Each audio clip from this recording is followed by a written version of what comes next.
बाजार के लिए एक और एक्शन भरा दिन, जहां पर आज कमजोर शुरुआत के आसार हैं दुनिया भर के बाजारों से। लेकिन क्या भारतीय बाजारों में फिर कमजोरी पर शुरुआत के बाद तुरंत खरीदारी के मौके होंगे? कहां खुलेंगे, कैसा ट्रेड करेंगे और क्या करेंगे हम कल की मंथली एक्सपायरी की तैयारी, ये है आज का पूरा फोकस। तो स्वागत है आप सबका शेयर बाजार लाइव में।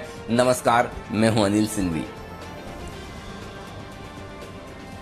और नमस्कार, मैं हूं दीपांशु भंडारी। हो जाइए मंथली एक्सपायरी के लिए तैयार, पर वो है कल। आज का एक्शन कैसा रहेगा, कौन से स्टॉक्स पर रखनी है आपको नजर, आइए चर्चा करते हैं अनिल जी के साथ। सर, सबसे पहले तो बताएं आज के लिए ट्रिगर्स क्या हैं। अमेरिकी बाजारों से मिले जुले संकेत हैं दीप। जहां कल हम बंद हुए तो ऐसा लग रहा था कि उस समय 80 पॉइंट ऊपर डाउ फ्यूचर्स ट्रेड कर रहे थे, उसके मुकाबले में 80 पॉइंट नीचे बंद हुए हैं। तो लगभग 150 पौने 200 पॉइंट का गैप, एक तरह से आप ये कह सकते हैं। उस गैप को कम करने की कोशिश डाउ फ्यूचर्स की तरफ से, वो 80 अंक ऊपर है। तो कुल मिलाकर 75-80 अंकों की कमजोरी को हमें पचाना है, जो कि कोई खास बड़ी बात है नहीं। ये आपके लिए पहला और बड़ा ट्रिगर है। S&P और नैस्डैक एकदम फ्लैट बंद होते हुए दिखे तो वहां पर कोई खास एक्शन है नहीं, वहां पर भी बड़ा शांत सा कारोबार होता हुआ दिखा है। तो ये दूसरा ट्रिगर आपके लिए आता हुआ दिख रहा है। बीपीसीएल के आज नतीजे हैं, नतीजों के साथ ही बीपीसीएल पर चर्चाएं गर्म है, डाइवेस्टमेंट कैंडिडेट है, डिविडेंड की उम्मीदें हैं, तो ढेर सारा एक्शन बीपीसीएल पर होने की उम्मीद है। ये आज सबसे ज्यादा सुर्खियों में रहेगा स्टॉक। लेकिन इसके अलावा वायदा कारोबार की 3 और कंपनियों के नतीजे आने वाले हैं। महाराष्ट्र में आज कैबिनेट की अहम बैठक है, चरणों में अनलॉक करने की प्रक्रिया शुरू होगी। वो किस तरह से, कितनी तेजी से होती है, वो एक बड़ा मुद्दा है जिस पर आपकी रहेगी नजर। नए कोरोना मामले 2 लाख से कुछ बढ़कर आए और आमतौर पर होता है सोम मंगल को आंकड़े कम दिखते हैं, बुधवार गुरुवार को फिर से बढ़ते हुए नजर आते हैं। लगभग यही हर हफ्ते का ट्रेंड है और आज भी। लेकिन फिर भी 2 लाख के करीब के मामले बहुत ज्यादा चिंता की बात नहीं है। हाँ, सावधानी जरूर। जी दीप। बिल्कुल सर, तो थोड़ा आप देख रहे हैं कि ग्लोबल बाजारों में कल कंसोलिडेशन वाला दिन होते हुए दिखा सर, और भारतीय बाजारों में भी हमने देखा कि इंडेक्स लेवल पर कल अच्छी तेजी के बाद थोड़ा कंसोलिडेशन आते हुए दिखा। पर जो ब्रॉडर मार्केट में एक्शन चल रहा है सर, उसी से शुरुआत करते हैं। कल क्लोजिंग में भी आपने इसके बारे में बात करी थी, तो उस पर एक रिफ्रेशर लेना चाहूंगा सर। पर उससे पहले एक बार व्यूअर्स को फिर से दिखा देते हैं कि किस तरह से ये जो मिड कैप स्मॉल कैप की तेजी बनती हुई दिखी है। ये हमने आपके लिए पहले से आइडेंटिफाई कर दी थी और कहा भी था कि अप्रैल और मई के महीने में यही एक जगह है जहां पर आपको सबसे ज्यादा एक्शन आते हुए दिखेगा। तो एक बार देख लेते हैं मिड कैप स्मॉल कैप पर आपको क्या कहा गया था। अप्रैल और मई, ये 2 महीने मिड कैप और स्मॉल कैप शेयरों के नाम रहेंगे और वहां पर बढ़िया एक्शन आपको रेंज बाउंड मार्केट में, पूरा का पूरा एक्शन कैश मार्केट के स्टॉक में शिफ्ट होता हुआ दिखेगा। और अगले 2 महीने वहां पैसे बनाने के बहुत बेहतरीन मौके मिलेंगे, उसे आपको छोड़ना नहीं। ये टाइम है ना, जो कैश के स्टॉक्स आपको देते हैं बढ़िया वाले, उनका टाइम है, एकदम उनका जबरदस्त टाइम है ये स्टॉक्स। और आपको याद होगा इस सीरीज की शुरुआत में भी मैंने आपको कहा भी था, अप्रैल और मई, ये 2 महीने मिड कैप स्मॉल कैप शेयरों के नाम है। इन 2 महीनों में मिड कैप स्मॉल कैप शेयरों में जबरदस्त धुआंधार तेजी आएगा। आप इन्वेस्टर हैं तो जो मैं लगातार कह रहा हूं वो अब भी है कि आपको बिल्कुल डरना घबराना नहीं है। आपको अपनी तेजी की पोजीशन में, आपके इन्वेस्टमेंट में बने रहना है। अप्रैल और मई का महीना पूरा मिड कैप स्मॉल कैप शेयरों के नाम में क्रांति चल रही है, दीप क्रांति। ये मतलब सारे है ना मिड कैप स्टॉक्स बगावत की मुद्रा में है कि जनवरी के महीने में, दिसंबर के महीने में जिस तरह की तेजी दिग्गजों में हुई, हमें तो कोई देख ही नहीं रहा था। आज दिग्गजों को कोई देख नहीं रहा है और भाग रहे हैं सारे के सारे mid cap stocks, small cap stocks. और जो नतीजे आने वाले हैं वो नतीजे मतलब आपको सरप्राइज नहीं करेंगे कि मिड कैप और स्मॉल कैप कंपनियों के नतीजे इतने अच्छे क्यों आ रहे हैं। आपको शॉक देंगे, पॉजिटिव शॉक। अरे इतने अच्छे भी रिजल्ट आ सकते हैं क्या? अप्रैल और मई के महीने को मैंने जो मिड कैप स्मॉल कैप शेयरों के नाम रखा था उसको एक्सटेंड करके मैं जून तक भी ले जा रहा हूं। तो ये जो छोटे छोटे सेक्टर्स हैं ये बड़ा एक्शन दिखाएंगे ही दीप। मुझे लगता है अभी भी यहाँ पर आपको सेलेक्टिवली अच्छी बैलेंस शीट वालों पर फोकस करना चाहिए, बहुत मौके मिलेंगे दीप। मैं लगातार कह रहा हूँ, बार बार कह रहा हूँ, ये मिड कैप शेयर में वो कुंभ का मेला लगता है ना 12 साल में, जिसमें आपने डुबकी लगा ली तो ठीक, नहीं तो फिर 12 साल बाद इंतजार करना। बीच बीच में छोटे मोटे लगते रहते हैं, वो एक अलग चीज़ है, लेकिन बड़ा वाला मेला जो लगता है ना वो तो 12 साल में एक ही बार लगता है। ये 12 साल वाला मेला लगा हुआ है, लगा लो डुबकी। तो याद होगा पिछले साल जिस तरह की मुहिम हमने चलाई थी, नहीं लेना है नहीं लेना है, उसी तरह की मुहिम हमने इस बार अप्रैल और मई में चलाई कि सिर्फ और सिर्फ कैश मार्केट के स्टॉक मिड कैप स्टॉक्स पर फोकस करिए, इतना पैसा बनेगा आप दंग रह जाएंगे। तो अप्रैल से लगातार mid cap small cap share खरीदने की स्ट्रेटेजी एकदम परफेक्ट रही और अब भी इन शेयरों में भरपूर तेजी बनेगी।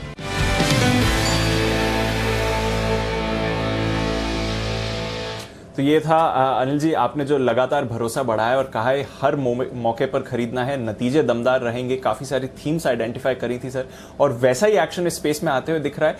कल भी आप सर क्लोजिंग में थोड़ा इंटरेस्टिंग डेटा हमें समझा रहे थे कि 2014 के बाद सबसे बड़ी रैली आती हुई दिखी है।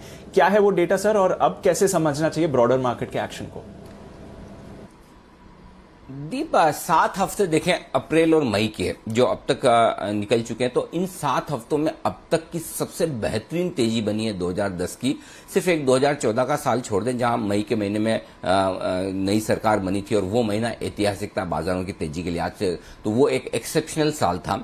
अदरवाइज नॉर्मल सालों को अगर कोई देखें आप, तो अब तक की पिछले 10-12 सालों की सबसे बड़ी और सबसे बेहतरीन तेजी मिड कैप स्मॉल कैप शेयरों की अप्रैल से लेकर मई के बीच में जो बनी है वो इस साल बनी है। 13% ऊपर एनएसई का स्मॉल कैप 100 इंडेक्स जो है वो बढ़ा है।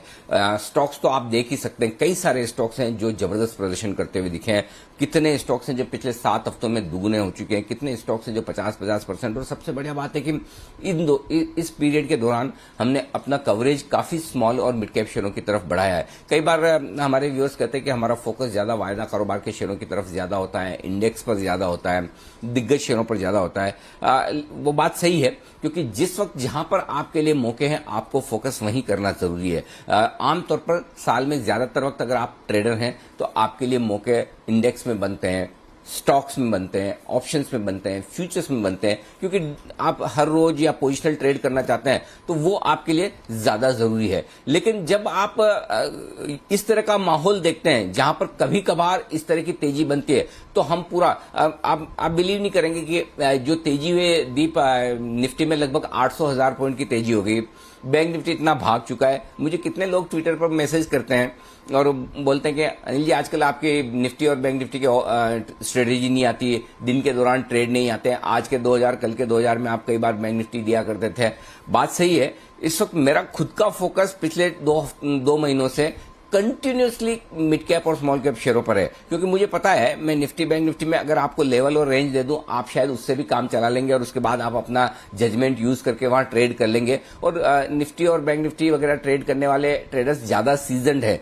इस वक्त जो ये 2 महीने की तेजी थी, अगर हम यहां पर कैश मार्केट के स्टॉक्स में अपना फोकस शिफ्ट नहीं करते हैं तो मुझे लगता है कि एक बड़ा इन्वेस्टर बेस है, हमारे व्यूअर्स का एक बड़ा तबका है जो इंडेक्स में ट्रेड नहीं करता, ऑप्शंस में ट्रेड नहीं करता, वो इस तेजी को मिस कर जाते हैं। और ऐसा तो है नहीं कि मतलब हम बहुत बड़े ऑलराउंडर की पूरा फोकस कैश के स्टॉक्स पे भी रख लें, बाकी रिजल्ट सीजन भी जोरों पर है, इंडेक्स भी, तो इसलिए मैंने इंडेक्स वगैरह का जिम्मा हमारे एक्सपर्ट्स पर छोड़ा हुआ है जो बहुत अच्छे कॉल्स आपको दे ही रहे हैं। इसलिए मैंने अपना फोकस पूरी तरह से कैश मार्केट के स्टॉक्स पे पिछले 7 हफ्तों में 8 हफ्तों में किया है, 2 महीनों में किया है। मुझे लगता है कि ये जो 2 महीने रहे बहुत बेहतरीन रहे। हम अब यहां से आगे का जहां तक सवाल है दीप, इसमें कोई डाउट नहीं कि क्वालिटी मिड कैप शेयरों के लिए ये साल है, पूरा साल उन शेयरों के लिए बहुत बेहतरीन रहने वाला है।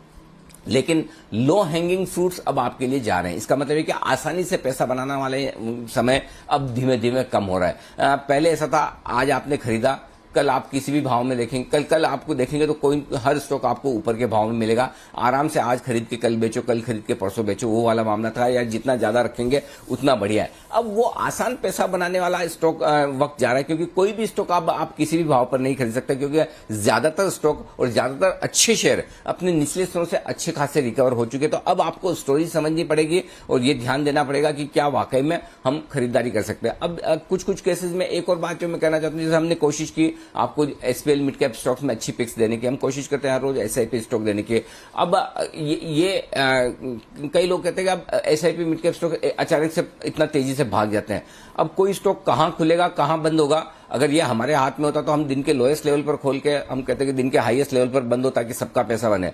तो अल्टीमेटली कहां खुल रहा है ये आप डिसाइड कर रहे हैं, कहां बंद हो रहा है ये आप डिसाइड कर रहे हैं। इसलिए मैं ये कहूंगा कि ऐसा कुछ भी नहीं है कि आपको आज के आज शेयर खरीदना है। इन शेयरों का नाम ही एसआईपी है, सिस्टमेटिक इन्वेस्टमेंट प्लान का शॉर्ट फॉर्म है। वो आपको धीमे धीमे आराम से सॉलिड रिसर्च वाले स्टॉक्स हैं। जब भी बाजार का मूड खराब हो तब आराम से खरीदिए, कोई हड़बड़ी कोई जल्दबाजी मत कीजिए, कहीं जाने वाले नहीं। और चला गया तो कोई बात नहीं, हर रोज आपको स्टॉक मिल रहा है, आज एक नहीं तो कोई दूसरा ले लें। लेकिन आप ये ध्यान में रखें कि या तो अगर आप ऊपरी स्तरों पर ले रहे हैं, जितना ऊपर के लेवल पर आप खरीद रहे हैं उतना लंबा समय आपको ज्यादा देना पड़ेगा, और जितनी आपकी एंट्री ठीक हो रही है उतना रिटर्न जल्दी आने के चांसेस बन जाते हैं। लेकिन इन पूरे स्टॉक्स को आप प्योरली इन्वेस्टमेंट के लिहाज से देखिए, ये मेरी रिक्वेस्ट होगी। क्योंकि अब वो जो पहले की तरह आराम से फटाफट जल्दी पैसा बनाने का समय है, वो मेरे ख्याल से हफ्ते 10 दिन का और है। शायद जून पहले दूसरे हफ्ते के बाद से आपके लिए मेहनत करके, इंतजार करके, पेशेंस के साथ पैसा बनाने का टाइम आने लगेगा। तो 5-7 दिन की अभी भी दीप और वो एक तरफा तेजी शायद बाकी है। वो होने के बाद देखते हैं कि मिड कैप शेयर जून के महीने में क्या कुछ करते हैं। और बाकी एक सबसे बड़ी बात कहना चाहूंगा जिसकी वजह से ये तेजी होती दिख रही है और जिसका अंदाजा हमने लगाया कि नतीजे बहुत शानदार आएंगे। और इस क्वार्टर के न सिर्फ रिजल्ट्स अच्छे आए दीप, हर एक मिड कैप कंपनी की आप देखिए बैलेंस शीट इतनी सुधरती हुई दिख रही है। जिस तरह के फ्री कैश फ्लोज आए और जिन जिन कंपनियों के पास भारी भरकम डेट है, उन्होंने डेट रिडक्शन जो किया है वो उनकी बैलेंस शीट को लंबे समय तक मजबूत रखेगा। और ऐसे में आपके लिए इन शेयरों में, अच्छी क्वालिटी के शेयरों में धीमे धीमे गिरावट में पैसा लगाने का मौका है। जी दीप। बिल्कुल सर, तो क्वालिटी कंपनीज पर फोकस अभी भी है, कुछ मौके और भी हैं, पर वो जो बेहतरीन तेजी का माहौल था वो शायद खत्म होता हुआ दिख रहा है। बट ये एक स्पेस है जहां पर आपको दमदार रिटर्न्स दिखे हैं और आने वाले साल में भी आपको अच्छे रिटर्न्स आते हुए दिख सकते हैं। तो यहां पर तो बढ़िया एक्शन है ही सर। हमने देखा कि इंडेक्स लेवल पर भी एक अच्छा रिबाउंड हुआ है, 14,400 के लेवल से 15,200 के ऊपर निफ्टी आ चुका है। हालांकि कल थोड़ा कंसोलिडेशन रहा, पर एक्सपायरी से पहले वाला वेडनेसडे यानी कि जो आज का दिन है, अगर आप इस साल की सारी मंथली एक्सपायरीज देखें तो सबसे ज्यादा एक्टिव रहता है। और डेटा भी आपको दिखा रहा है कि बड़े मूव्स आते हैं, या तो बड़ी गेन आती है 2 से 2.5% की रेंज में निफ्टी पर, 2.5 से 4.5% की रेंज में बैंक निफ्टी पर। तो क्या ऐसा एक्शन आज के वेडनेसडे पे भी आ सकता है अगर पुराने ट्रेंड को देखें तो? बन तो सकता है दीप, ऐसी कोई बात नहीं कि ना बने। और आमतौर पर एक आध दिन के करेक्शन के बाद बाजार फिर से तेजी की रफ्तार पकड़ते हैं। पिछले हफ्ते भी ऐसा ही हुआ, एक दिन बुधवार को करेक्शन मिला था और उसके बाद गुरुवार को और शुक्रवार को वापस मजबूती हो गई।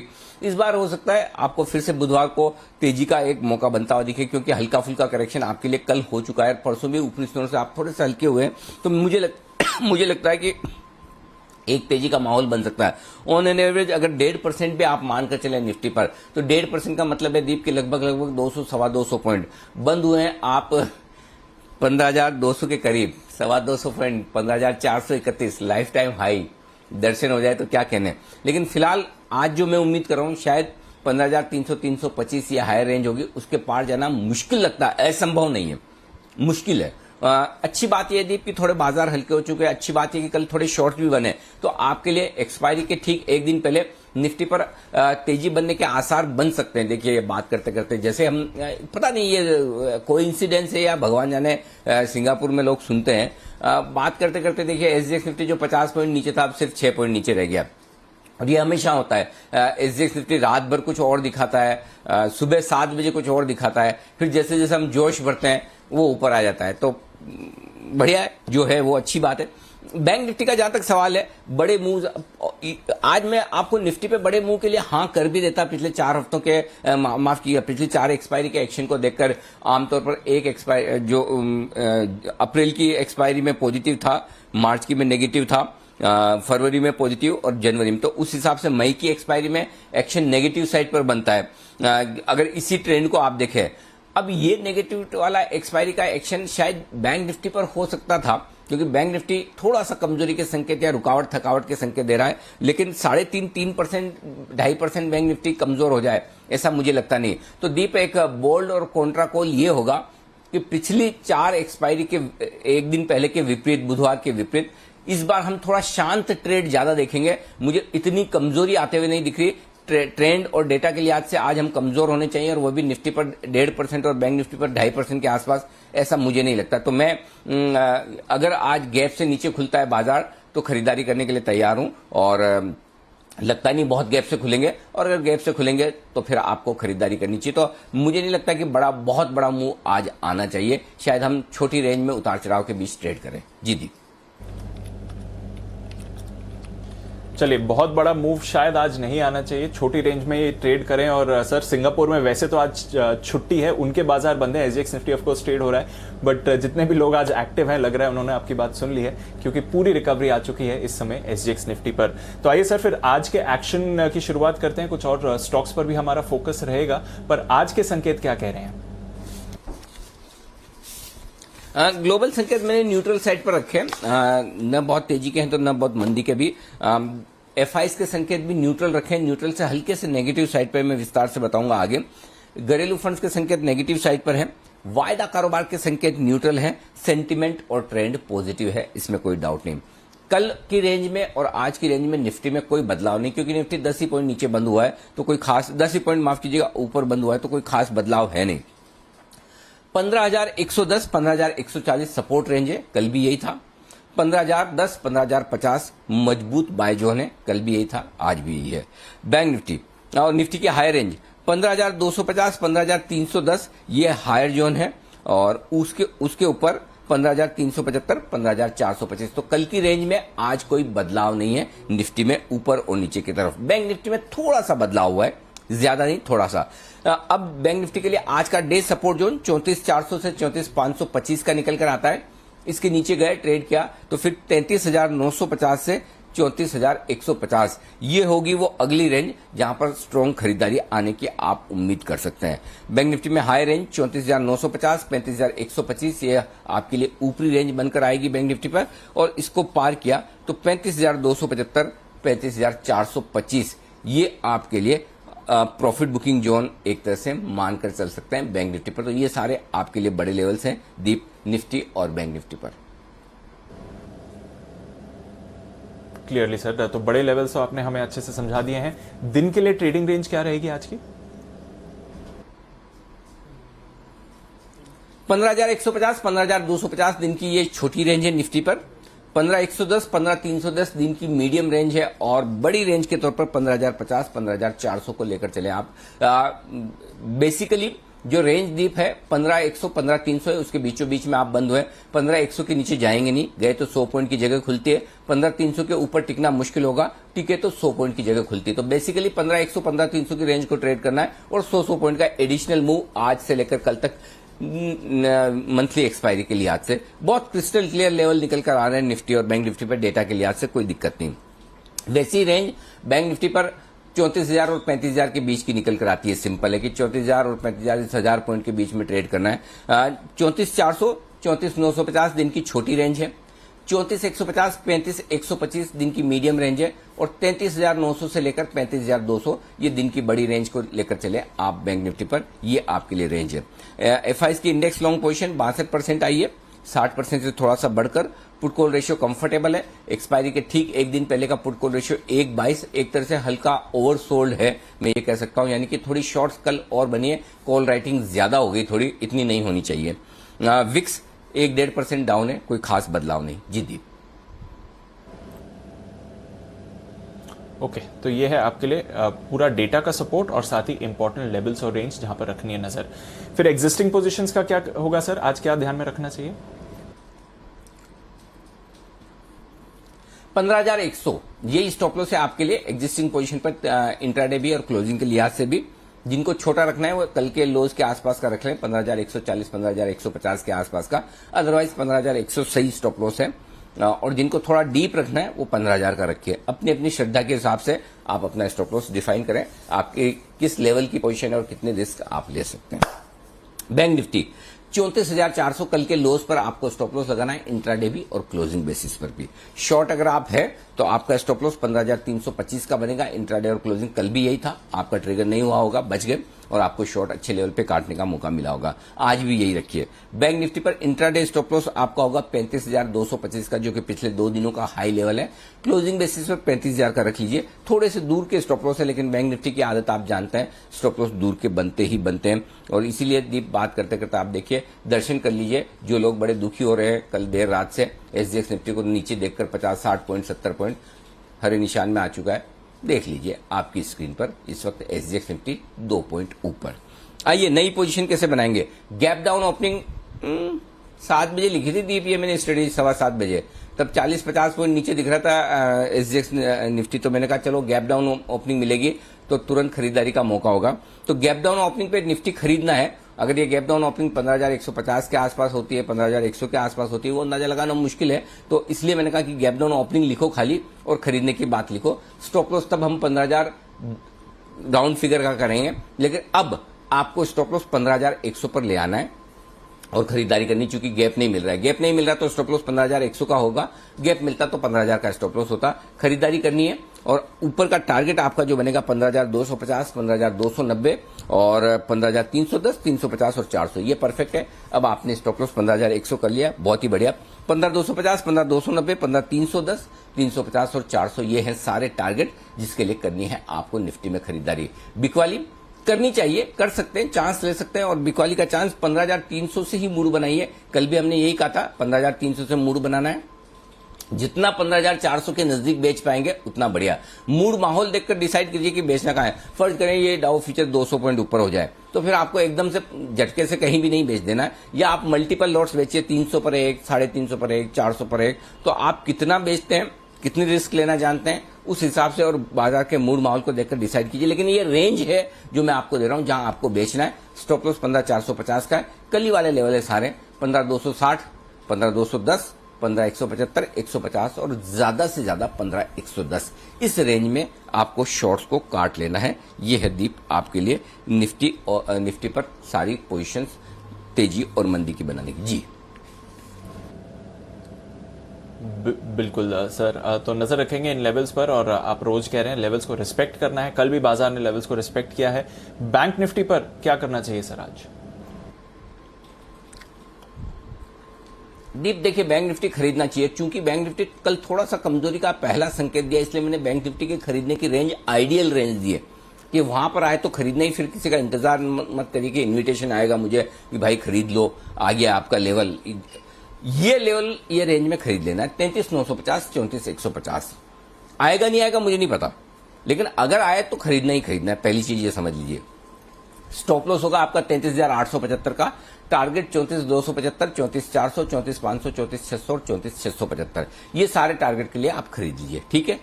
अब जरूरी तो नहीं कि ये लेवल आए, और जिस तरह से एसजीएक्स रिकवरी की कोशिश कर रहा है हो सकता ना भी आए। तो फिर ऐसे में आपके लिए, अगर आप एग्रेसिव ट्रेडर्स हैं तो 34,400 से 34,525 इस 125 पॉइंट की रेंज में ही खरीद लिए, जो कि बेहद नजदीक है।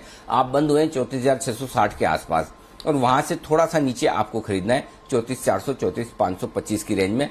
स्टॉप लॉस स्ट्रिक्ट लगाइएगा और वो होगा 34,250 का। ऊपर के जो टारगेट बनेंगे दीप, वो बनेंगे 34,600, 34,675, 34,950, 35,125 और 35,200 तक के टारगेट के लिए आपको खरीदारी करनी चाहिए। और एग्रेसिव हैं आप तो फिर एक काम और कर सकते हैं, सीधा 34,400 के स्टॉप लॉस से भी खरीद सकते हैं। कहां खुलते हैं उस हिसाब से देखेंगे, लेकिन ये रेंज मुझे परफेक्ट लगती है जहां अगर आप थोड़ा भी एग्रेसिव ट्रेडर हैं 34,400 के जितना नजदीक खरीद पाए उतना बढ़िया होगा। बेचना है बैंक निफ्टी, हाँ बेचना तो है। बेचने का मौका देखिए 34,950 से 35,200 की रेंज में। ये रेंज है 250 पॉइंट की रेंज, जहां पर आपको बेचना है। एक लोट बेचना है तो फिर आप अपने हिसाब से देखिए, 3 बेचना है तो 34,950, 35,125, 35,200, ये 3 लेवल है जहां पर आपको बिकवाली करनी चाहिए। 35,300 का स्ट्रिक्ट स्टॉप लॉस होगा आपका। 34,700, 34,600, 34,525 और 34,400 तक के टारगेट के लिए आपको करनी है बिकवाली। इस रेंज में बिकवाली का भी चांस लीजिए। जो डेटा बता रहे हैं 35,000 के पार निकलना और टिकना बैंक निफ्टी के लिए आसान होगा नहीं, वहां पर कॉल राइटिंग काफी तगड़ी होकर रखी है। तो इस रेंज के आसपास आप बेचेंगे तो आपके लिए रिस्क कम है दीप। ओके, तो ये है आपके लिए पूरा का पूरा आज का सेटअप। अग्रेसिव ट्रेडर्स के लिए भी आज बैंक निफ्टी पर मौका मिलेगा और बिकवाली का भी मौका मिलने वाला है आपको। सर बैंक का अपडेट, BHEL बैंक से बाहर आ गया है, PNB कैनरा बैंक में बने हुए हैं और नया ऐड हुआ है अमर राजा, जिस पर हमने ऑफकोर्स कल वो बड़ी ब्लॉक डील भी होते हुए देखी थी। तो बैंक में थोड़े बदलाव कल होते हुए दिखे हैं। सर फंड्स का डेटा थोड़ा समझाएं, कैसे समझें इसको, क्या की फैक्टर्स हैं जो आप देख रहे हैं? दीप देखिए, वैसे तो आप देखेंगे तो डेटा आपको बहुत बढ़िया नजर आएंगे। बड़े दिनों बाद एफआईएस की कैश मार्केट में अच्छी खरीदारी हुई है, 960 करोड़ की। सामने इंडेक्स फ्यूचर्स भी 1476 करोड़ के खरीदे हैं। लेकिन इन आंकड़ों में थोड़ा एडजस्टमेंट है। पहले स्टॉक्स के आंकड़ों की बात करते हैं। 960 करोड़ की खरीदारी है और सामने सामने बिक वाली है 1960 करोड़ की, यानी कि ब्रॉडली आप समझ लीजिए स्टॉक्स में एफआई ने 1000 करोड़ की बिकवाली की है। ठीक है, 1275 करोड़ के आसपास की अमरा राजा बैटरी की डील थी। तो अब कल की इस खरीदारी में काफी कुछ अमरा राजा बैटरी की डील का योगदान रहा होगा। खरीदे तो एफआई ने, मॉर्गन स्टैनली वगैरह ने, कुछ और फंड्स के नाम आए जिन्होंने खरीदारी की। तो इस खरीदारी के बड़े आंकड़े में थोड़े एडजस्टमेंट है। इतने साफ सुथरे वैसे नहीं दिख रहे जैसे कि स्क्रीन पर खरीदा हो। अच्छा सोचिए अगर इतना खरीदा होता तो थोड़ी बाजार ऐसे ढीला ढाला रहता कल। तो जाहिर सी बात है कि बड़ी खरीदारी उनकी अमरा राजा में हुई, वो एक एडजस्टमेंट आपको ध्यान में रखना है। और इसीलिए सामने आप देखें 1960 करोड़ के इंडेक्स स्टॉक फ्यूचर्स बेचे तो नेट स्टॉक्स में 1000 करोड़ की बिकवाली है, लेकिन सामने 1476 करोड़ की खरीदारी इंडेक्स फ्यूचर्स में है।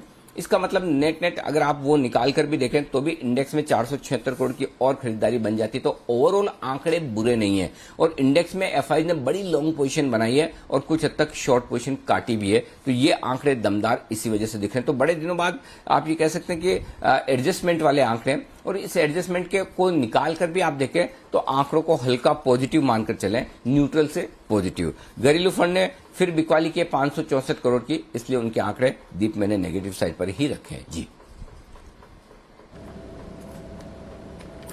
ओके, तो ये एक एडजस्टमेंट के लिहाज से अगर आप देखें तो फिर उतना अच्छा डेटा शायद नहीं दिखता है। लगभग 1250-1270 करोड़ की जो अमर राजा की ब्लॉक डील हुई थी।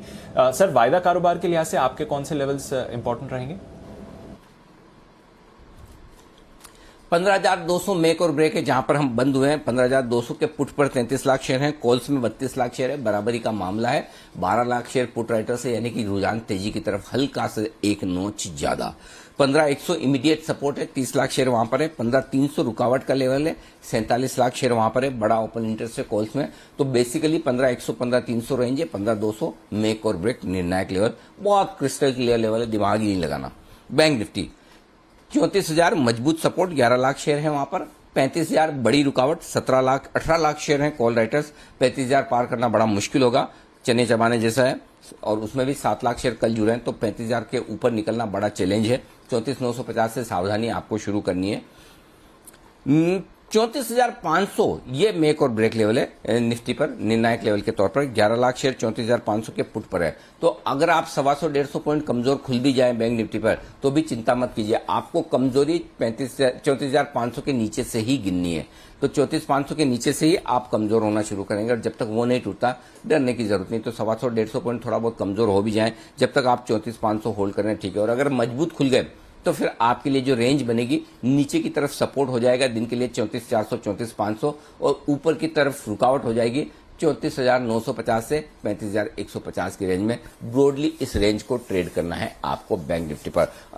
For a change deep data देखकर ऐसा लग नहीं रहा कि बाजार एक्सपायरी के एक दिन पहले बड़े मूव के लिए तैयार है। हालांकि इतिहास कुछ अलग कहता है। पिछले 4 एक्सपायरी का जो हमारा अनुभव है कि एक्सपायरी के ठीक एक दिन पहले बड़ा मूव निफ्टी बैंक निफ्टी में आता है, और उस लिहाज से आज नेगेटिव मूव का दिन बनता है ऑल्टरनेट मंथ के हिसाब से। पता नहीं, मुझे डेटा देखकर अभी तक तो नहीं लग रहा, अनलेस की ग्लोबल मार्केट्स कुछ खराब हो जाए कर जाए तो वो तो पता नहीं। जी जी बिल्कुल सर, तो शायद बड़ी मूव नहीं आए बट अच्छी मूव आ सकती है। एक्सपायरी से एक दिन पहले एसजीएक्स रिकवर होकर सपाट है। ग्लोबल मार्केट्स कल के कंसोलिडेशन के बाद आज भी ठीक ठाक क्यूज आपको दे रहे हैं। आइए फिर कुछ स्टॉक्स पर भी डालते हैं नजर, और थोड़ी देर में वरिंदर बंसल से भी जानेंगे रिजल्ट एक्सरे उनके कौन से स्टॉक्स पर नजर है। पर उससे पहले हमारी रिसर्च टीम तैयार है, कुशल, मानसी, देवांशी और साथ ही आशीष। कुशल, गुड मॉर्निंग, बताएं ट्रिगर्स और कुछ नतीजे कौन से हैं? Good morning Deepanshu. सबसे पहले कैश स्पेस में जिस तरह के नंबर्स आ रहे हैं, रिजल्ट हैवी वीक हमें लगता हुआ दिख रहा है। 25 से ज़्यादा कंपनियां जो हैं अपने नंबर्स आज डिक्लेयर करेंगी, जिसमें कैश स्पेस में अगर आप देखें तो Arvind limited, V Guard, Tirumalai chemicals, साथ ही शारदा क्रॉपकेम, मोल्टेक पैकेजिंग, जो हमने आपको पहले नतीजे आएंगे कमाई कराएंगे में भी बताया था। तो यहाँ पर इन सब स्टॉक्स में आपको नज़र रखनी होगी। इसके अलावा बुद्ध पूर्णिमा के मौके पर बैंक हॉलीडे आज रहेगा, और साथ ही करेंसी बाजार भी जो है वो बंद रहेंगे। महाराष्ट्र कैबिनेट की आज अहम बैठक भी होने वाली है, जहां पर लॉकडाउन चरणों पर मिलने वाली जो छूट है उस पर फैसला संभव है। तो देखना होगा कि किस तरह के वहां पर डिसीजंस लिए जाते हैं अनलॉकिंग के हिसाब से। साथ ही वेल्सपन इंडिया बाईबैक, इस पर अपडेट है। 120 रुपये प्रति शेयर के दाम पर यह बाईबैक है, और 200 करोड़ के बाईबैक की जो है आज रिकॉर्ड डेट है, तो यहाँ पर आपको नजर रखनी है। और पोस्ट मार्केट नंबर्स भी आए हैं, जहाँ पर कैश बेस से थर्मैक्स लिमिटेड नंबर्स काफ़ी बेहतरीन लग रहे हैं। 4.8% से बढ़कर 8.9% के मार्जिन। साथ ही कंपनी का मुनाफा 40 करोड़ से बढ़कर 107 करोड़ पर आता हुआ दिखा है और 7 रुपये प्रति शेयर का डिविडेंड का भी ऐलान किया है। एस्ट्राजेनेका फार्मा, यहाँ पर भी नंबर्स अच्छे रहे हैं। मार्जिन 7.5% से बढ़कर करीब 19% पर आते हुए दिखे हैं। साथ ही कंपनी का जो कामकाजी मुनाफा है वो 15 करोड़ से बढ़कर 40 करोड़ पर जा पहुंचा है। साथ ही कंपनी का मुनाफा जो है वहां पर भी फिगर काफ़ी इंटरेस्टिंग है और काफ़ी ज़्यादा बड़ा है। 9.5 करोड़ से बढ़कर लगभग 3 गुना जो है कंपनी ने अपना मुनाफा कर लिया है 27 करोड़ पर। ओके, तो ये है आपके लिए कुछ पोस्ट मार्केट अर्निंग्स जहां पर रखनी है नजर। मानसी, गुड मॉर्निंग, आपके पास भी कुछ नतीजे हैं, बताएं कौन से हैं वो। बिल्कुल, गुड मॉर्निंग दीपांशु। सूर्या रोशनी कंपनी के नतीजे अच्छे आए हैं। मुनाफे में 96% की बढ़त देखने को मिली है और बिक्री जो है 28% बढ़ती हुई दिखी है। 6.7 से 7% मार्जिन रहे हैं। वहीं कैम्स नतीजे अच्छे हैं, सिर्फ मार्जिन में हल्की सी गिरावट है। मार्जिन आप देखिए 45.4% से 44.6% पर जाते हुए दिखे, लेकिन इसके अलावा बिक्री 14% बढ़ी है। मुनाफा 40% बढ़ा है, 43 करोड़ से 60 करोड़ पर जाता हुआ दिखा है। और साथ ही 11 रुपये 84 पैसे का डिविडेंड भी कंपनी ने यहाँ पर डिविडेंड का भी ऐलान किया है। स्टोवक्राफ्ट घाटे से मुनाफे में आई है कंपनी, जहां 10 करोड़ का नुकसान देख रही थी, अब 19 करोड़ का यहां पर मुनाफा देख रही है कंपनी। आय करीब 53% बढ़कर आई है और साथ ही अगर कामकाजी मुनाफे की बात करें वहां पर भी 25 करोड़ का कामकाजी मुनाफा कंपनी ने पोस्ट किया है। 10.7% के मार्जिन्स कंपनी ने देखे हैं, जो कि पिछले साल नेगेटिव मार्जिन्स थे, अब पॉजिटिव मार्जिन्स कंपनी देख रही है। इगारशी मोटर्स अच्छे नतीजे आते हुए दिख रहे हैं। कंपनी का मुनाफा 400% बढ़ा है, जहां पर 2 करोड़ 20 लाख का मुनाफा था, 11 करोड़ का मुनाफा कंपनी ने पोस्ट किया है। कामकाजी मुनाफा 102% बढ़ा है, 43% कंपनी की आय बढ़ी है और मार्जिन जो है 11.2% से 16% पर जाते हुए दिखे। और अंत में अंजनी पोर्टलैंड सीमेंट कंपनी के नतीजे अच्छे रहे हैं। कंपनी का मुनाफा यहां पर 8 करोड़ से 24 करोड़ पर जाता हुआ दिखा है। मार्जिन 17% से 26% पर गए हैं। साथ ही आय में 28% की बढ़त है और कामकाजी मुनाफा भी 93% बढ़ता हुआ दिखा है। 5 रुपए के डिविडेंड का ऐलान भी कंपनी ने किया है, तो इसके नतीजे भी अच्छे रहे हैं। ओके, तो ये है आपके लिए कुछ और पोस्ट मार्केट अर्निंग्स और ढेरों मिड कैप्स जो अच्छे नतीजे लाते हुए दिख रही हैं। देवांशी, गुड मॉर्निंग, कुछ नतीजे आपके पास भी हैं और खबरें भी हैं, बताएं कौन कौन सी हैं वो। Good morning Deepanshu. सबसे पहले नतीजे में किर्लोस्कर ब्रदर्स, इसके नतीजे काफ़ी शानदार आते हुए दिखे हैं। आप देखिए इस बार जो आय है वो करीब 9% से बढ़ती हुई दिखी है। साथ ही जो मुनाफा है उसमें एक बड़ा जंप आपको देखने मिला है। 3 रुपये का डिविडेंड भी कंपनी ने डिक्लेयर किया और मार्जिन करीब 9% से बढ़कर 10.5% पे आते हुए दिखे, ये पॉजिटिव है। साथ ही गति, इसके भी नतीजे इस बार थोड़े से बेहतर आते हुए दिखे हैं। जो आय है 370 करोड़ से बढ़कर 407 करोड़ पे आते हुए दिखे हैं। कामकाजी मुनाफा इस बार करीब 8 करोड़ पे है, जो कि पिछले साल का घाटा था। और साथ ही मार्जिन इस बार अच्छे आते हुए दिखे हैं। घाटा जो है वो इस बार थोड़ा सा बढ़ता हुआ दिखा है। एक्सेप्शनल लॉस है 173 करोड़ का, तो एडजस्टमेंट अगर आप देखते हैं तो ऑलमोस्ट 0.1 करोड़ का जो प्रॉफिट है वो कंपनी ने किया है। लेकिन अच्छी बात यह है कि कंपनी अब लॉस से ब्लैक में आती हुई दिखे, तो इस पर नजर रखें। अजमेरा रियल्टी ओवरऑल नंबर्स थोड़े से बेहतर हैं, लेकिन आय इस बार 16% तक कम होती हुई दिखी है। कामकाजी मुनाफे में 40% का जंप है। मार्जिन पे आप देखिए 19% से बढ़कर 32% पे आते हुए दिखे हैं। इनके जो ओवरऑल एक्सपेंसेस हैं वो कम हुए और जो मुनाफा है वो 4 करोड़ से बढ़कर 12.5 करोड़ पे आते हुए दिखे, तो इस पर भी आपको नजर रखनी है। ज्वेलरी स्टॉक्स आज फिर फोकस में रहेंगे, क्योंकि आपको जी बिजनेस एक्सक्लूसिव खबर दी गई थी कल शाम की। सूत्रों के हवाले से खबर आ रही है कि अब 20 कैरेट और 24 कैरेट गोल्ड पर भी हॉलमार्किंग करनी ज़रूरी होगी। पहले सिर्फ 22 कैरेट, 18 कैरेट और 14 कैरेट के लिए अनिवार्य था, लेकिन अब 22 कैरेट और 24 कैरेट भी इसमें शामिल होते हुए दिखेंगे। इसके साथ ही गरवारे पॉलिएस्टर लिमिटेड, इस स्टॉक पर आपको फोकस करना है, जहां पे कंपनी ने अपना नाम बदल दिया है। नया जो नाम है वो Garware high tech films limited कर दिया है, वो आज से एप्लीकेबल है, तो इस पर आपको नज़र रखनी है। पीएनबी हाउसिंग फाइनेंस, दो खबरें आती हुई दिखी हैं कंपनी के लिए। सबसे पहले 31 मई को कंपनी की बोर्ड की बैठक होने वाली है, जहां पे पूंजी जुटाने पर फैसला होता हुआ दिखेगा। और साथ ही कंपनी ने पीएनबी के साथ एक नया ट्रेड अग्रीमेंट किया है, जिसके मुताबिक अगर पीएनबी की जो हिस्सेदारी है वो पीएनबी हाउसिंग में 30% से कम होती है तो ये जो नया एग्रीमेंट है वो लागू होता हुआ दिख सकता है।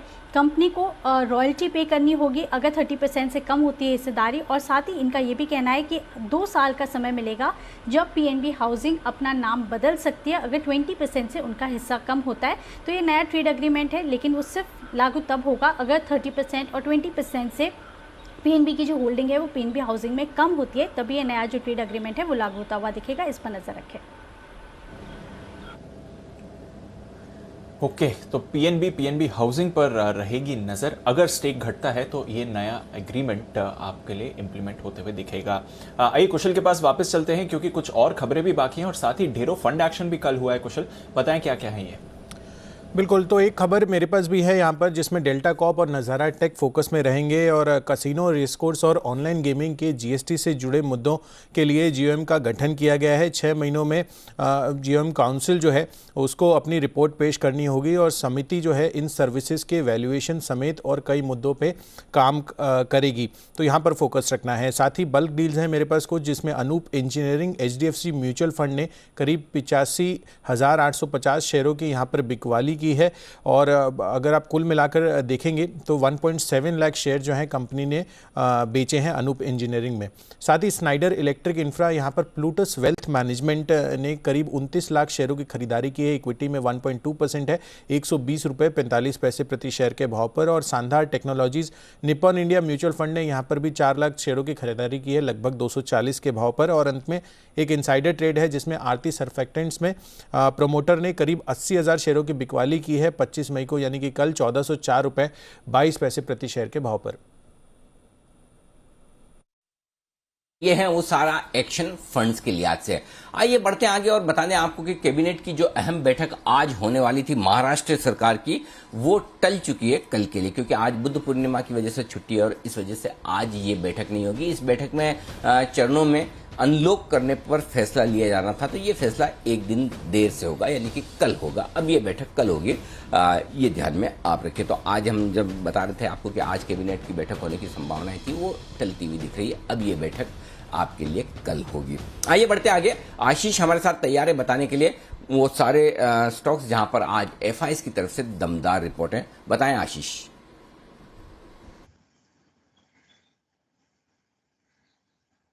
Good morning sir. सबसे पहले देखिए अल्केम लैब्स जहां पर जेपी मॉर्गन की रिपोर्ट आई है, ओवरवेट की रेटिंग को बरकरार रखा है। लक्ष्य 3,330 से बढ़ाकर 3,375 कर दिया। जेफरीज भी खरीदारी की राय दे रहे हैं।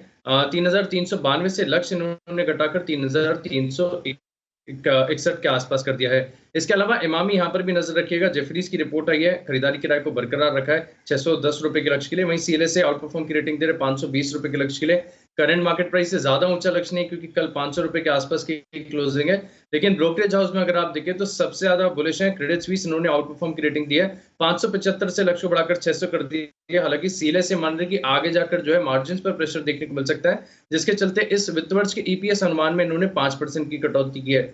नजर रहेगी एमसीएक्स पर, जहां पर मॉर्गन स्टैनली ने रेटिंग को डाउनग्रेड कर दिया है। अब ओवरवेट से घटाकर ये इक्वल वेट की रेटिंग है, लक्ष्य 2000 से घटाकर 1750 कर दिया है। ये कह रहे कि नियर टर्म में अगर आप देखें तो कोई अपसाइड का बड़ा ट्रिगर सामने नहीं आ रहा है, जिसके चलते इन्होंने रेटिंग भी घटाई है और साथ ही साथ टारगेट प्राइस भी डिक्रीज किए हैं। थर्मैक्स नतीजे तो काफी बढ़िया है, लेकिन मैक्वायरी का व्यू अभी भी नहीं बदल रहा है। इन्होंने अंडर परफॉर्म की रेटिंग को बरकरार रखा है 830 रुपए के लक्ष्य के लिए। 1408 कल की क्लोजिंग है। बजाज इलेक्ट्रिकल्स यहां पर भी नतीजों का असर देखने को मिलेगा। मॉर्गन स्टैनली की रिपोर्ट है, ओवरवेट की रेटिंग को बरकरार रखा है करीब 1480 रुपए के लक्ष्य के लिए।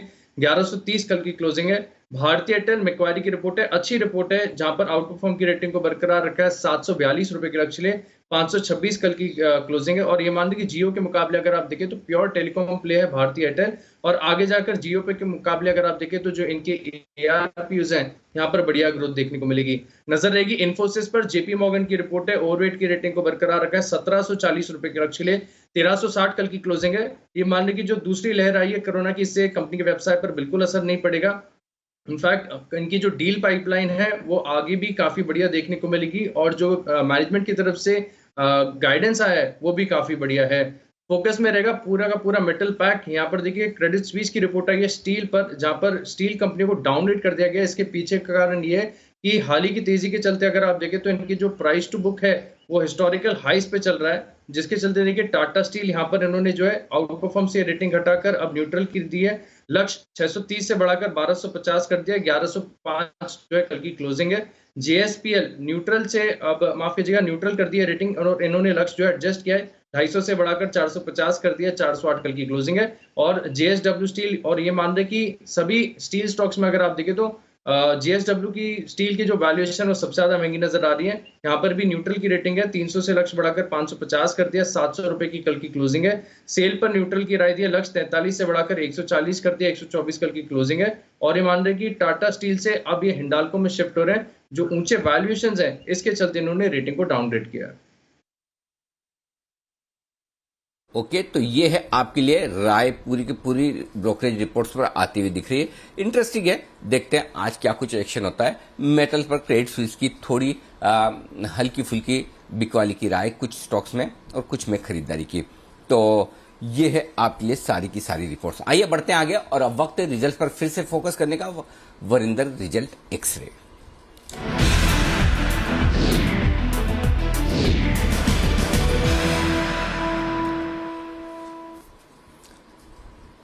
बहुत ही बेहतरीन, शानदार और स्टैंड आउट रिजल्ट्स आपको हर रोज नहीं मिलते, और आज भी हम ऐसे रिजल्ट्स को मिस कर रहे हैं। लेकिन फिर भी ऐसे कई सारे नतीजे हैं जो अच्छे हैं और जहां पर वैल्यूएशंस भी अभी भी आकर्षक हैं। इस मजबूत बाजार में अच्छी तेजी के बावजूद भी ऐसे स्टॉक्स मिल सकते हैं, और यही ढूंढने की कोशिश कर रहे हैं वरिंदर। तो शुरुआत करते हैं इसी सेगमेंट से। Varinder, good morning.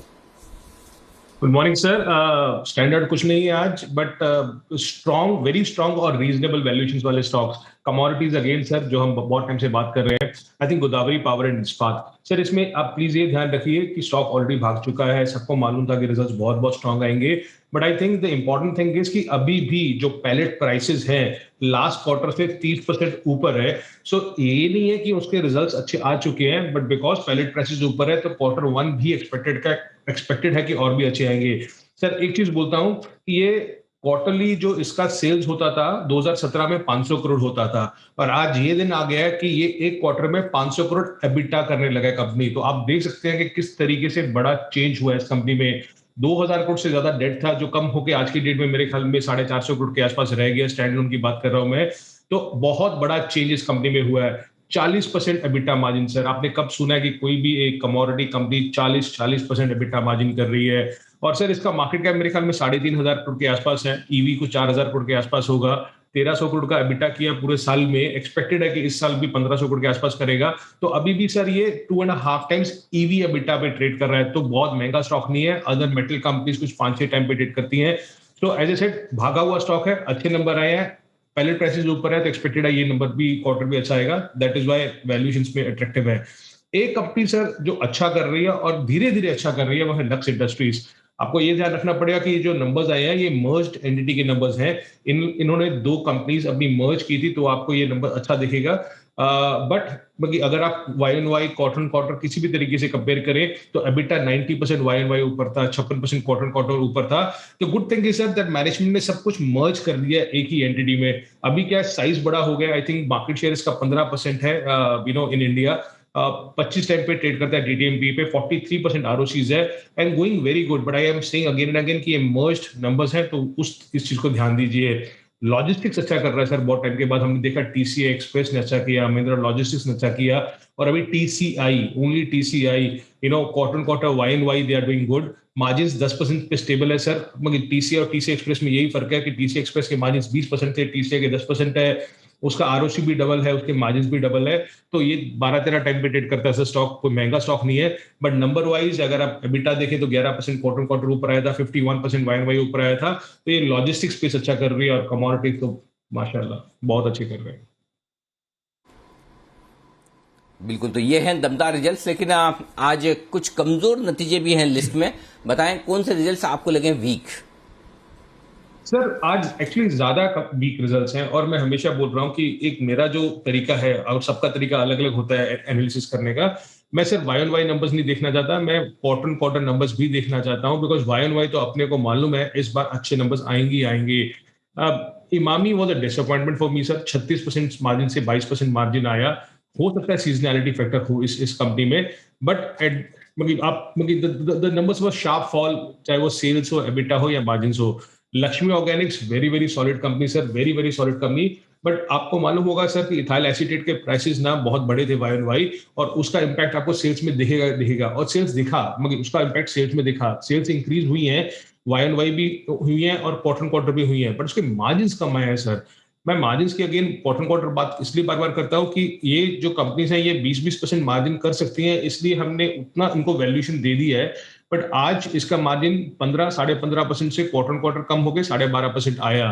सो सेल्स बड़ा, मार्जिन कम आए, तो मेरे हिसाब से थोड़ा सा वीक रिजल्ट है और वैल्यूएशन कोई सस्ता नहीं है। सेम केस विद पॉलीप्लेक्स, बहुत सस्ता स्टॉक है, डिविडेंड बहुत ज्यादा देता है सर। बट अगेन सेल्स ठीक थी, क्वार्टर क्वार्टर 4% 5% ऊपर थी, पर एबिटा 20% नीचे था सर। 26% मार्जिन से 20% मार्जिन आ गया। वीआईपी, आई नो कि everyone is talking about this opening up of trade, but sir honestly अभी भी बहुत टाइम है उस चीज को। 3 करोड़ का इसने एबिटा किया, लास्ट क्वार्टर 8 करोड़ का एबिटा किया था, तो पहला और दूसरा क्वार्टर जो था वो ऑपरेशनल लॉस था, तो 2 क्वार्टर ऑपरेशनल लॉस किया इस साल। उसके बाद उसका बस 8 करोड़ एबिटा, 3 करोड़ एबिटा आया, और नेट लॉस इसका 4th क्वार्टर इन अ रो है। I know this is a very tempting stock, सस्ता भी हो रहा है बिकॉज स्टॉक प्राइस गिर रहा है, पर नंबर्स नहीं आ रहे उस तरीके से। 4 क्वार्टर से नंबर्स नहीं आए, consistent loss. Bayer crop sciences आप बात करें, चूंकि महंगा स्टॉक है सर, बाकी not only looking at margins quarter from which is 11.5% to 11.3%, but sir दूसरे क्वार्टर में इसका 21% मार्जिन था, सो 21% मार्जिन से कम हो गए 11% आ चुका है। And AI and Thermax, 2 capital good company से जो नंबर्स रिपोर्ट किया, not at all exciting sir. मेरे ख्याल में they were on a weaker side compare to anything else.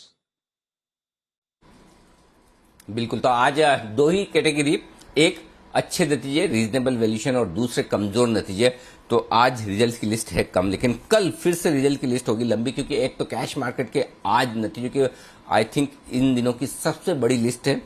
दूसरा वायदा कारोबार में भी बीपीसीएल। वरिंदर, क्या देख रहे हैं आज रिजल्ट्स में, क्या कहाँ नजर है? सर आईओसी और एचपीसीएल के रिजल्ट्स के बाद ये होप है कि हाँ भी मार्जिन्स और जो जीआरएम्स हम देखते हैं वो अच्छे ही आएंगे, इन्वेंट्री गेन आएगा 100% आएगा, तो नंबर्स तो अच्छे आएंगे। बट सर बीपीसीएल आपको भी पता है, मुझे भी पता है, आज का दिन जो हम फोकस कर रहे हैं वो डिविडेंड पे ज्यादा कर रहे हैं rather than only on results. कुछ स्टेप्स हैं सर जो गवर्नमेंट ने किए हैं एटलीस्ट लास्ट 10 दिन में, जो होप मतलब एक कॉन्फिडेंस ज्यादा बढ़ा रहे हैं कि आज हम कुछ अच्छा देखेंगे। अगेन ये सिर्फ ख्याली पलाव बोलो, आप जो भी बोलो, उन्होंने सूटी का स्टेक बेच दिया, उन्होंने कॉन्कर का पूरा डाइवेस्टमेंट लाइन पे लेके आ गए हैं। आप बीपीसीएल की अगर आप बात देखें तो डेटा रूम उन्होंने खोल दिया है, हर दिन हम देख रहे हैं कि फ्यूल प्राइस हाइक हो रहा है। ये सारे स्टेप्स आपको बता रहा है कि गवर्नमेंट को मालूम है कि मेरे पास और कोई तरीका ही नहीं है, डाइवेस्टमेंट करना ही पड़ेगा, मुझे करना ही पड़ेगा। एंड आज they have to show something in terms of BPCL. I am hoping a lot. Let's see what happens. Number wise, I don't think so any problem will come from BPCL because a lot of analysts on the street were expecting lower GRMs, which we have seen in IOC and HPCL. Okay, तो ये है आपके लिए BPCL पर आए। आइए, बहुत बहुत शुक्रिया वरिंदर आपका हमारे लिए वक्त निकालने के लिए। आइए बढ़ते हैं आगे, हमारे सारे मेहमानों का करते हैं स्वागत, और पूरा पैनल हमारे साथ तैयार है। स्टॉक्स पर करते हैं फोकस, जहां पर आज एक्शन भरपूर रहने वाला है। पहला स्टॉक है डेल्टा, इस पर व्यू लिया जाए। बंसल जी जरा इसके चार्ट देखिए और बताइए। खबर ये आई कि एक ग्रुप ऑफ मिनिस्टर्स सेटअप किया गया है जिसमें गेमिंग, कैसीनो, ऑनलाइन गेमिंग, ये सारे जो मुद्दे हैं इनसे जुड़े हुए मुद्दों पर विचार करने के लिए एक ग्रुप बनाया गया है, जो अगले कुछ समय में ये रिपोर्ट देगा कि किस तरह से जीएसटी से जुड़े हुए इनके जो मामले हैं उन्हें सुलझाया जाए। आपकी हाल ही की लिस्ट में भी था रिकमेंडेशन के तौर पर, डेल्टा क्या करना चाहिए? देखिए अनिल जी, मेरा ऐसा मानना है यहाँ पर खरीदारी करनी चाहिए। स्टॉक 200 के लेवल्स को तोड़ने की तैयारी कर रहा है, तो जिन्होंने ले रखा है वो होल्ड करें, और किसी भी मार्केट की करेक्शन में अगर स्टॉक 168, 169 के अराउंड मिलता है तो बाय एंड होल्ड करना चाहिए। 205, 206 के शॉर्ट टर्म टारगेट्स हैं डेल्टा कॉप के ऊपर। ओके, 205, 206 के टारगेट के लिए होल्ड करें डेल्टा कॉप को, ये आपके लिए अच्छा होगा। कैम्स, अविनाश जी इस पर राय दीजिए। यहां पर भी बेहद दमदार परफॉर्मेंस और शानदार नतीजे आते हुए दिखे हैं। इन्वेस्टमेंट ग्रेड स्टॉक है, क्या अब भी खरीदा जा सकता है या थोड़ा इंतजार करें करेक्शन का? क्या है आपकी राय? आईपीओ के बाद से स्टॉक में फिर से एक्शन बढ़िया बनता हुआ दिखा है, बताएं सर। गुड मॉर्निंग अनिल जी। अनिल जी, मुझे लग रहा है कि कैम्स का जो नंबर आ गया है बहुत ही बेहतरीन है और आगे भी हमको लग रहा है कि इस तरीके का ही ग्रोथ मोमेंटम चलेगा।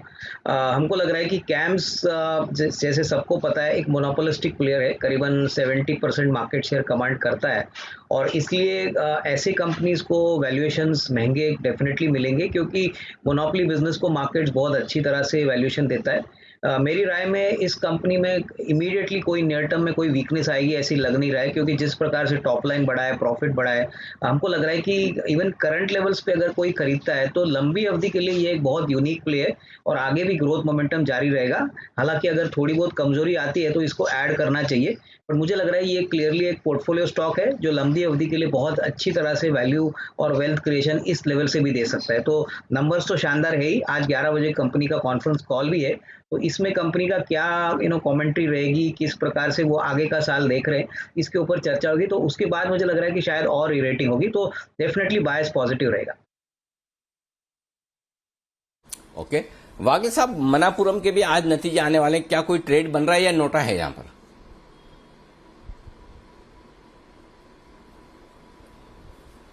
Anil ji good morning, Deepanshu good morning. मेरे हिसाब से थोड़ा सा वेट करना ठीक होगा, कंसोलिडेशन में है, इसमें ट्रेड तब बनेगा जब ये मल्टीपल रेजिस्टेंस जो अराउंड 160 to 163 के आसपास है उसको निकाल देता है तो फिर एक 170 172 तक दिख सकती है। 157 156 के नीचे ट्रेड होने लगेगा तो ये वीक हो जाएगा। ठीक बात है। शुभम जी, आप बीपीसीएल के ऑप्शंस देखकर रखिए कि आज रिजल्ट के दिन ऑप्शन के जरिए ट्रेड करना हो तो कौन सा ठीक रहेगा। तब तक एक दो और स्टॉक हैं जिन पर मैं राय लेकर आता हूं। सुमित जी, अंजनी पोर्टलैंड ये है स्टॉक जिसके बेहद शानदार नतीजे आते हुए दिखे। सीमेंट कंपनी के नंबर्स बेहद दमदार आ रहे हैं और इस कंपनी ने फिर से एक तगड़ी परफॉर्मेंस दी है। इसके चार्ट देखिए sir. Good morning Anil ji, good morning Deepanshu. देखिए अनिल जी, ये स्टॉक के अंदर मेरे को ऐसा लग रहा है कि पोजीशंस होल्ड करके चले। अगर फ्रेश खरीदारी करनी है तो स्टॉक के अंदर की जा सकती है। ट्रेडिंग के लिहाज से स्टॉक के अंदर ऊपर में 325 का लेवल टूटने के बाद 340 से 350 तक के लेवल देखने को मिल सकते हैं। पिछले 3-4 दिनों में स्टॉक ने एक बढ़िया मूव दिखाया है, तो थोड़ा सा शायद हो सकता है कंसोलिडेशन या छोटा मोटा करेक्शन आए तो डिप्स पे खरीदारी करें, एग्जिस्टिंग पोजीशंस होल्ड करके चले। 325 का लेवल टूटने के बाद 340 से 350 तक के लेवल देखने को मिल सकते हैं। ओके, तो ये आपके लिए अंजनी पोर्टलैंड पर आए। गोदावरी पावर, कुणाल जी इसके चार्ट देखिए। नतीजे बेहद शानदार है, हर एक पैमाने पर बहुत ही तगड़े, उम्मीद से काफी बेहतरीन और आपकी रिकमेंडेशन लिस्ट में भी था पिछले हफ्ते। बताएं सर, गोदावरी पावर।